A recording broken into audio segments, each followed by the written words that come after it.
Let me be direct with you from the outset, because what happened in the last 18 hours demands directness. Everyone this morning is focused on the diplomatic fallout. Everyone is asking whether this is an escalation, whether Riyadh will respond militarily, whether Washington will intervene. That is not the real story. The real story is what this strike tells us about the architecture of global energy markets and why the world just changed in ways that most analysts have not yet processed. I am looking at data that has been circulating among energy security analysts and Gulf region intelligence observers for the past 24 hours. And what it shows is not simply a pipeline disruption. It is not a one-off guerrilla strike. It is not a symbolic gesture from a weakened actor. What it shows is a precise, coordinated attack on the Abqaiq-Yanbu East-West pipeline that has, according to 3 independent energy infrastructure assessment firms, including S&P Global Commodity Insights, reduced Saudi Arabia's export capacity by approximately 40% effective as of this morning. In the next 18 minutes, I'm going to walk you through exactly why this strike matters far beyond the immediate numbers, why the Houthi military and strategic evolution over the past 4 years has made this moment not a surprise, but an inevitability, and why what you are paying at the fuel pump next month is directly connected to what happened in the Saudi desert last night. Subscribe now if you have not already, because what we are about to cover is being actively analyzed at the highest levels of the energy security establishment, and you are not getting this level of clarity anywhere in the mainstream media. Let us start with the geography and the infrastructure, because it matters enormously. The East-West pipeline, formerly designated Petroline, is the critical artery that carries Saudi crude from the eastern province, where roughly 90% of the kingdom's production originates westward to the Yanbu export terminal on the Red Sea coast. It runs approximately 1,200 kilometers across the Arabian Peninsula. Its capacity is approximately 5 million barrels per day. That number alone tells you everything about what a 40% disruption means. We are talking about 2 million barrels per day removed from global export availability, not indefinitely, but for a period that energy infrastructure engineers with knowledge of similar incidents suggest could range from 3 weeks to 3 months, depending on the severity of the structural damage. The world currently consumes roughly 103 million barrels of oil per day. A 2 million barrel per day supply shock is not a footnote. According to the International Energy Agency's historical disruption analysis, supply shocks of this magnitude, specifically shocks that arrive without warning and hit critical choke point infrastructure rather than peripheral production, produce price responses disproportionate to the actual volume lost. In plain terms, a 2% supply shock of this type does not produce a 2% price increase. It produces panic-amplified price responses that can reach 15 to 25% in the first 72 hours, before strategic reserves and futures markets begin to stabilize expectations. Subscribe if you are watching this and realizing you are not getting this level of granularity anywhere else. Now, let us talk about what Ansar Allah, the Houthi movement, actually built over the past 4 years, because that context is essential. Announcement number 1, the drone and missile capability that executed this strike is not improvised. It is not the weapons program of a desperate, isolated militia. It is a systematically developed precision strike architecture that has been tested, refined, and expanded through 4 years of operational experience against one of the most sophisticated air defense networks in the Middle East. Consider what the public record actually shows. The September 2019 Abqaiq attack, attributed to Iran by the United States and Saudi Arabia, claimed by Houthi forces, demonstrated for the first time that aerial drone swarms could penetrate the Patriot-defended airspace over Saudi critical infrastructure. That attack temporarily removed 7 million barrels per day from production. The global oil price response was a 6% spike within 24 hours, the largest single-day increase in oil price history.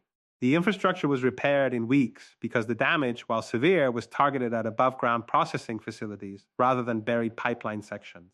What is different this time, according to analysis from multiple regional security sources, including Defense Security Asia and the Middle East Economic Survey, is the nature of the targeting. The current strike focused on pipeline compression stations and subsurface infrastructure. Compression stations, for those unfamiliar, are not simply pumping units. They are precision-engineered mechanical systems that maintain the pressure differential necessary to move crude across the 1,200-kilometer span of the pipeline. Replacing them requires components that are, in several cases, manufactured by a small number of specialized industrial firms in Europe and North America. Delivery timelines under normal conditions run 6 to 14 months. Under sanctions, adjacent procurement conditions that would apply in a wartime context, longer, received, that is announcement number one.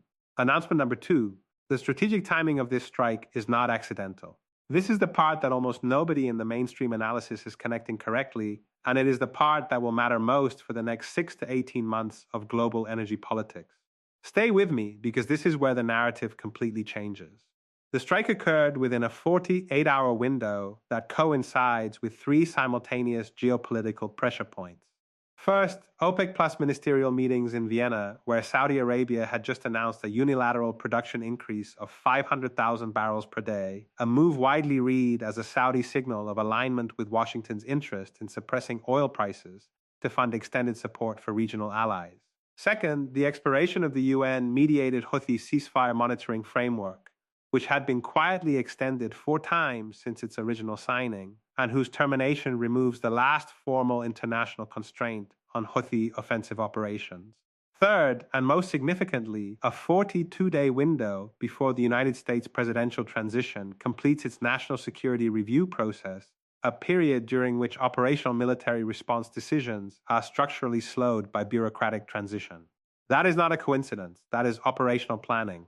Bloomberg reported that senior analysts at 3 of the top 5 global commodities trading firms described the strike as demonstrating, in their words, a level of strategic coordination that exceeds what most Western intelligence assessments had projected for Houthi operational planning. I am not paraphrasing that loosely. That is a direct representation of the reported analyst consensus. Announcement number 3, and this one almost nobody in the mainstream media is connecting correctly.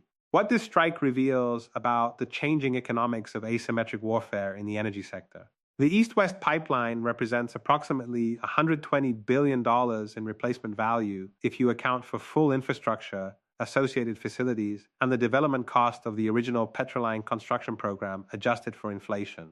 The drones and missiles used in this strike, based on comparable munitions used in prior documented Houthi attacks, cost somewhere between $80,000 and $300,000 per unit, depending on the specific munition type. Even if we assume 10 to 15 precision munitions were deployed in this attack, and available evidence suggests the strike package was larger, the total cost of the offensive operation was somewhere between $1 and $5 million, against a $120 billion infrastructure target. Against a supply disruption that will cost the global economy, according to JP Morgan Chase commodity analysts, somewhere between $40 and $120 billion in economic damage if the disruption extends beyond 30 days. Think carefully about what this means. The asymmetry is not new in warfare, but this is the first time in the modern hydrocarbon era that we have seen a non-state actor and actor operating without a navy, without an air force, without satellite reconnaissance in the conventional sense, successfully execute a strike of this magnitude on the central infrastructure of the world's largest oil exporter. The RAND Corporation published a classified adjacent study in 2023 that was later partially summarized in open literature, which concluded that precision drone technology had fundamentally altered the cost-exchange ratio of infrastructure warfare. What happened last night is the operational validation of that academic analysis. Received, that is announcement number 3. Now let us talk about what is really happening behind the headlines, because there are 2 stories playing out simultaneously, and the mainstream media is only covering one of them. The first story is the one you are reading on every major news outlet this morning. Oil prices spike. Saudi Arabia issues a statement. The United States condemns the attack. Regional allies express concern. This is the surface story. It is real, but it is incomplete to the point of being misleading. The second story is about what this moment reveals about the structural failure of the Saudi-led coalition's Yemen strategy over the past decade. Since March 2015, nearly 10 years, Saudi Arabia, supported by the United States, the United Kingdom, and a coalition of regional partners, has prosecuted an aerial bombing campaign against Yemen that has, according to the United Nations Office for the Coordination of Humanitarian Affairs, killed over 150,000 people, including direct combat deaths and conflict-attributable famine and disease deaths, displaced over 4 million people, and created what the UN has repeatedly described as the world's worst humanitarian catastrophe. The coalition had air supremacy throughout. It had access to the most sophisticated Western weapon systems, It had virtually unlimited financial resources. And the result, after 10 years, is that the force it was attempting to suppress has developed the capability to cut 40% of Saudi oil exports overnight. The Washington Post, in analysis published earlier this year, noted that US and Saudi military planners had systematically underestimated Houthi technical development capacity over successive assessment cycles, a pattern of analytical failure that mirrors, in its structural features, the intelligence community's underestimation of Taliban resilience in Afghanistan and Hezbollah's rearmament capacity after 2006. That is not a minor footnote. That is a decade-long strategic failure that has now produced an adversary more capable than the one the campaign began targeting. If you drive a vehicle or heat your home or buy goods whose freight costs are embedded in their retail price, and that describes virtually every person watching this analysis, then what happened in the Saudi desert last night is not a foreign policy story. It is a personal economic story that will appear in your daily life within the next 30 to 60 days. This pattern has repeated throughout history, and every time it repeats, the outcome has the same structural features. Consider the Peloponnesian War. Athens and Sparta, the two dominant powers of the ancient Greek world, fought for 27 years, from 431 to 404 BCE. Both sides poured their resources, their populations, their economies into the conflict. Athens was devastated by plague and military overextension. Sparta was hollowed out by the human cost of its land campaigns. Both emerged from the war as shadows of their former power. And who rose to regional dominance in the decades that followed? Macedon, a northern kingdom that had been peripheral to the conflict, that had conserved its strength while the dominant powers exhausted themselves, and that eventually, under Philip II and his son Alexander, restructured the entire political order of the Mediterranean world. The Saudi coalition and the Houthi forces have spent 10 years in mutual attrition. The coalition has spent, by IMF estimates, over $100 billion on the Yemen campaign. Yemen's infrastructure has been destroyed. And both actors emerge weakened while China, which imports 25% of its oil from the Gulf and has spent the past decade securing alternative supply chains, trade relationships, and diplomatic positioning across the region, is the actor whose strategic position is most strengthened by Gulf instability that does not directly touch its interests. The Peloponnesian parallel is not exact, but the structural logic is identical. Two actors exhaust each other. A third power advances. So where does this leave us? Let me give you three clear paths forward, because there is no honest middle ground here. Path 1. Rapid diplomatic resolution. Saudi Arabia, under pressure from Washington and facing the economic reality of a prolonged export disruption, agrees to resume UN-mediated negotiations with Houthi representatives on terms more favorable to the Houthis than any previous ceasefire framework. This path is possible. It requires Saudi Arabia to accept constraints it has previously rejected, including Houthi participation in any future Yemeni governance arrangement and partial lifting of the coalition blockade. The probability of this path is, in my assessment, around 25 to 30% over the next 60 days. Path 2. Military escalation.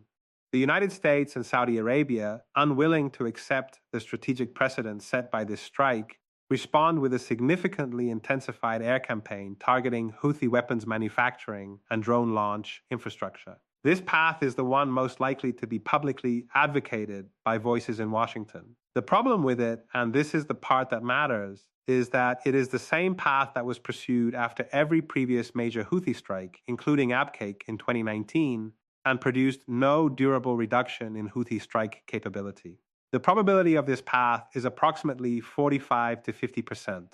Path 3. Protracted disruption without resolution. The pipeline damage is repaired over a 2 to 4 month period while both sides rearm and reposition. Oil markets absorb a sustained premium of $15 to $25 per barrel over baseline, and the underlying political conflict continues without strategic resolution. This path is the one I believe the structural evidence points toward most clearly. It is not a dramatic outcome.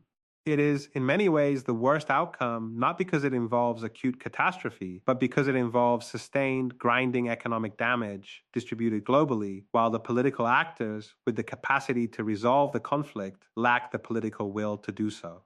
I think we are closer to path 3 than the headlines this morning suggest. The evidence points that way. But I want to be clear that the next 72 hours of diplomatic signaling from Riyadh, Washington, and the UN Security Council will be the most informative indicators of which path is actually being pursued. Here are the questions I want you to take away from this analysis. First, at what point does the cumulative cost of the Yemen campaign exceed the political cost of the concessions that would be required to end it, and has Saudi Arabia reached that threshold? Second, what does this strike tell us about the minimum capability floor for asymmetric actors equipped with commercial drone technology and precision guidance systems in the current decade? Third is the global energy infrastructure that was designed in the 1970s and 1980s, the pipelines, the processing facilities, the port terminals adequate to the threat environment of the 2020s? And if not, what is the cost of making it so? Tell me in the comments what you think the Saudi response will be in the next 72 hours. Tell me if you think Washington has the political capacity to pursue Path 1, or whether domestic politics make Path 2 essentially inevitable regardless of its strategic track record. We will keep tracking every development in Yemen, in the Gulf energy sector, and in the diplomatic corridors where these decisions are actually made. That is what this channel does every single day. Subscribe now. Share this analysis with everyone in your network who is trying to understand what is happening in global energy markets and why it will affect them directly. Turn on notifications so you do not miss the next update, and we will see you in the next analysis.